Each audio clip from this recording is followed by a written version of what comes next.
예수님의 이름으로 기도드립니다. 아멘.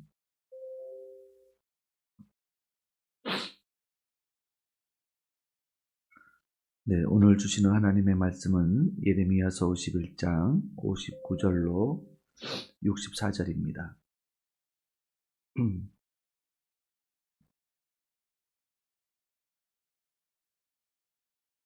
오늘 주신 하나님의 말씀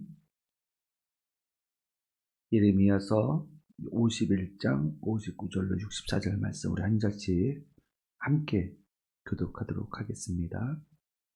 유다의 시드기 왕 제4년에 마시아의 손자 네리야의 아들 스레야가 그 왕과 함께 바벨론으로 갈 때에 선지자 예레미야가 그에게 말씀을 명령하니 스라야는 병창감이더라.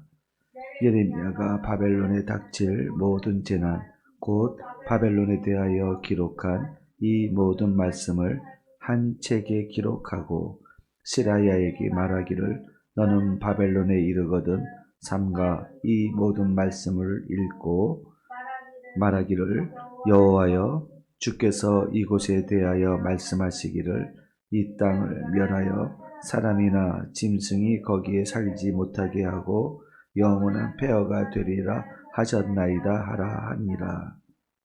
너는 이 책 읽기를 다 한 후에 책에 돌을 메어 유브라데 강 속에 던지며 말하기를 바벨론이 나의 재난 때문에 이같이 몰락하여 다시 일어서지 못하리니 그들이 피폐하리라 하라 하니라. 예레미야의 말이 이에 끝나니라. 아멘. 네, 이제 예레미야를 통한 하나님의 메시지가 이제 끝이 납니다. 하나님의 모든 메시지의 마지막은 바벨론의 심판으로 끝나고 또 이것을 기록하라고 하셨는데 이 기록은 이제 유브라데 강에 돌을 매달아 강 깊은 곳으로 던지게 하십니다.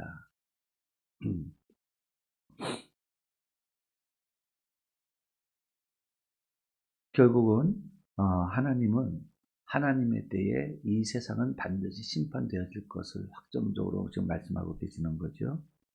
그래서 우리가 오늘 이 예레미야 선지자의 이 마지막 메시지, 하나님의 메시지를 통해서 우리가 세 가지를 깨달아야 될 줄로 믿습니다. 첫 번째입니다. 하나님의 심판은 그 어떤 인간적인 노력이나 지혜로도 막을 수 없다는 겁니다. 하나님의 심판은 인간의 그 어떠한 능력으로도 막아낼 수가 없다는 것입니다.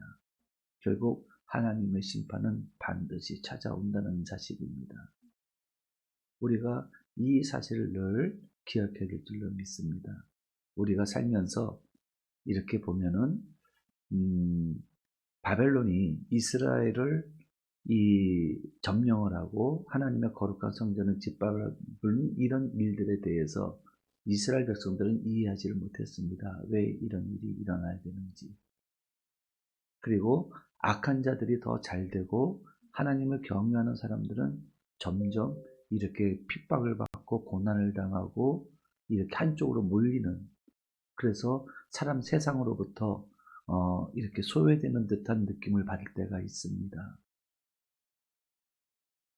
그러면 이 하나님을 경외하는 그리스도인들이 이런 상황에 닥칠 때에 이렇게 생각을 합니다. 과연 어떻게 해야 될까?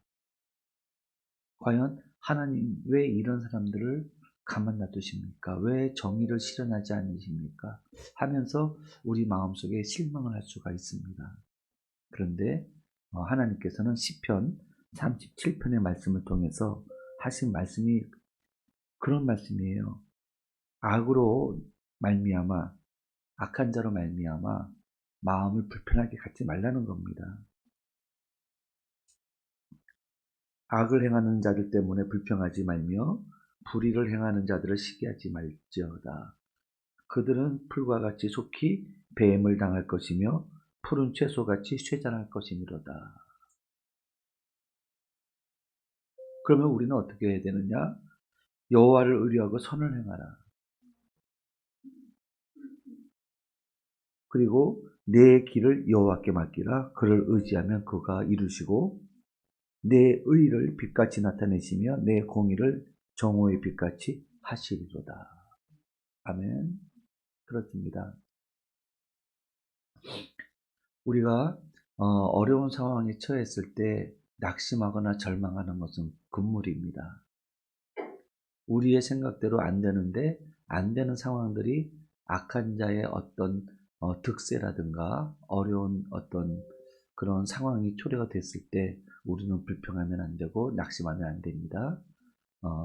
이런 상황 속에서도 하나님께서 하시는 말씀은 모든 상황들을 하나님 앞에 맡기고 오직 우리들은 마음을 지키고 우리에게 주어진 그 하나님의 그 뜻, 하나님의 말씀대로 우리는 계속 선한 일을 도모해야 된다고 말씀하고 계시는 겁니다.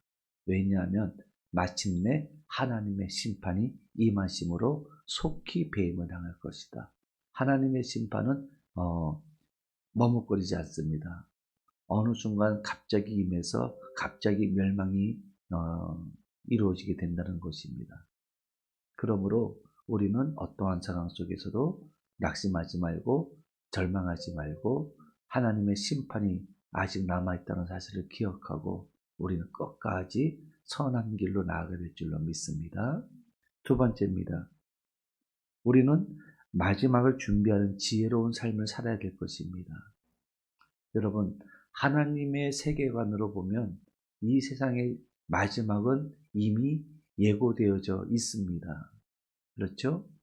하나님께서 처음에 창조하셨고 그리고 하나님께서는 이 땅을 심판하심으로 끝내신다고 말씀하십니다. 이것이 하나님께서 나는 알파요 오메가라, 나는 처음이요 나중이라 이렇게 말씀하셨습니다. 할렐루야. 결국 이 세상의 모든 되어지는 일들은 하나님의 손에 의해서 끝나게 되는 것입니다. 이것이 하나님께서 성경을 통해서 분명하게 말씀하신 것입니다. 그렇다면 우리는 어떻게 살아야 되느냐? 그렇다면 우리는 마지막을 준비하는 그런 지혜로운 삶을 살아야 될 것입니다. 어떤 상황 속에서도 우리는 하나님 보시기에 합당하지 못한 그러한 마음을 가지면 안 되겠고, 그리고 어떠한 경우에도 우리가 마지막 그 하나님의 심판은 곧 하나님의 백성들의 완전한 구원을 의미하기 때문에 이 소망을 잃어버리면 안 될 줄로 믿습니다. 그래서 마지막을 준비하는 삶, 즉 지혜로운 다섯 처녀처럼 항상 은혜가 우리 마음속에서 기름 떨어지듯이 떨어지면 안 됩니다. 항상 하나님의 은혜가 우리 가운데 늘 충만할 수 있도록, 이것이 곧 기름 부으심이거든요. 그러니까 이 기름 부으심의 은혜를 우리가 항상 간직해야 될 줄로 믿습니다. 이게 지혜로운 삶이지요. 그런데 시간이 가고 이 세상에서 되어지는 일들이 우리가 하나님의 은혜로 충만한 삶을 살지 못하게 되는 어려운 상황 속에 있습니다. 그럼에도 불구하고 우리 주님께서 하시는 말씀이 불법이 성함으로 이 세상의 많은 사람들이 그 사랑이 식어지리라. 즉 하나님의 사랑을 잃어버리고 우리도 하나님을 따라서 말씀대로 살지 못하는 상황이 오게 될 거라는 거예요. 근데 하나님께서 그 이후에 주시는 말씀이 뭐냐면, 그런데 그것 때문에 핑계하지 못할 것이다. 결국 끝까지 지키는 자는 구원을 얻으리라. 이렇게 말씀하셨어요.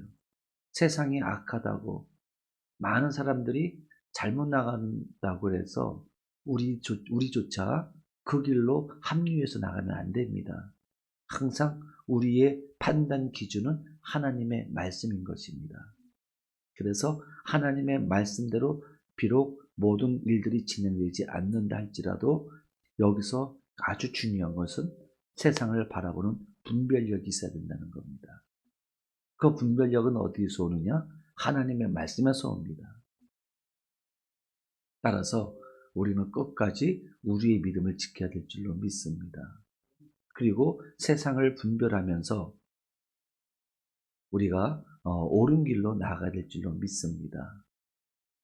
마지막 세 번째입니다. 끝까지 소망을 잃어버리지 말아야 됩니다. 좀 전에도 말씀드린 것처럼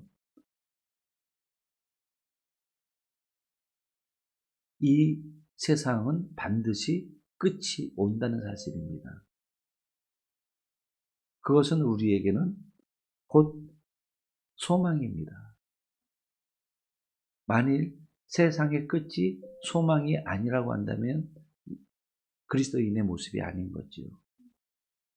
그래서 우리가 전도하는 일이나 모든 일도 이 세상의 마지막이 온다는 생각이 있기 때문에 그 마지막 때 멸망당하지 않게 하시기 위해서 하나님께서는 우리에게 전도에 미련한 것을 통해서 하나님의 생명의 복음을 증거하라고 말씀하신 것이고, 우리 또한 우리 자신을 지키면서 또 하나님의 은혜 가운데 머물러 있으면서 이와 같이 생명의 복음을 전하는 그러한 일들을 감당해야 되는 것입니다.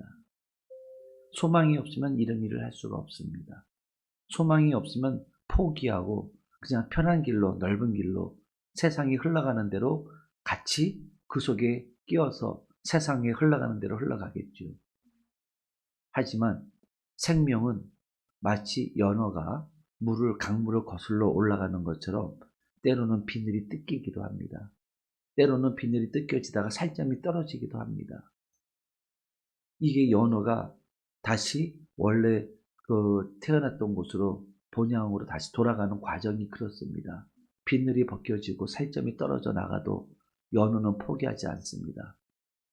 그리고 자기가 태어났던 곳, 그곳으로 가서 거기서 생명을, 새끼들을 낳고 거기서 죽습니다. 그렇습니다. 우리들도 마찬가지죠. 우리들도 이와 같이 우리의 본향은 어디입니까? 하나님의 나라입니다. 그렇기 때문에 이 세상에 흘러가는 대로 우리가 같이 떠내려갈 것이 아니라 우리는 저 본향을 향해서 계속 거슬러 올라가야 됩니다. 그런데 그 올라가는 길이 쉽지만은 않다는 사실이죠. 그렇기 때문에 때로는 살점이 떨어지는 한이 있어도, 비늘이 뜯겨지는 한이 있어도 그것이 곧 예수 그리스도의 흔적이 내 몸 안에 그 흔적으로 남아있는 것으로 여기고, 그것이 영광의 상처로 삼고 우리는 이 본향을 향해 나아가는 이 걸음을 멈추어서는 안 되겠습니다. 그렇습니다. 오늘 말씀을 마치겠습니다. 하나님께서는 예레미야 선지자를 통해서 마지막 메시지를 주시는데 그 마지막 메시지가 바벨론의 멸망입니다. 그러면 이 바벨론의 멸망은 곧 무엇을 의미하느냐? 이 세상의 멸망을 의미하고 있습니다. 예수님께서도 말씀하셨죠. 멸망에 가증한 것이 거룩한 것에 선 것을 보거든 너희들은 뒤돌아보지 말고 도망쳐라. 이렇게 말씀하셨잖아요. 지금 멸망에 가증한 것이, 즉 바벨론 군대가 이제 예루살렘 성전으로 들어왔잖아요. 이때는 마지막 때입니다. 그리고 그 이스라엘 백성들, 하나님의 성들을 짓밟았던 그 바벨론은 하나님께서 반드시 마지막에 최후의 멸망을 시키시는데 이것이 이 세상의 끝이라는 거예요. 그리고 핍박당하는 속에서도, 환난 속에서도 끝까지 믿음을 지키는 자, 옳은 것을 듣고 옳은 길로 나아가는 사람들은 하나님께서 그 사람들은 다시 구원해 내셔서 영원한 하나님의 나라를 상속해 주신다고 약속하셨습니다. 그러므로 우리는 어떤 상황에서 실망하거나 절망하지 말고 믿음을 가지고 계속 주의 길로 나아가야 될 줄로 믿습니다. 기도하겠습니다.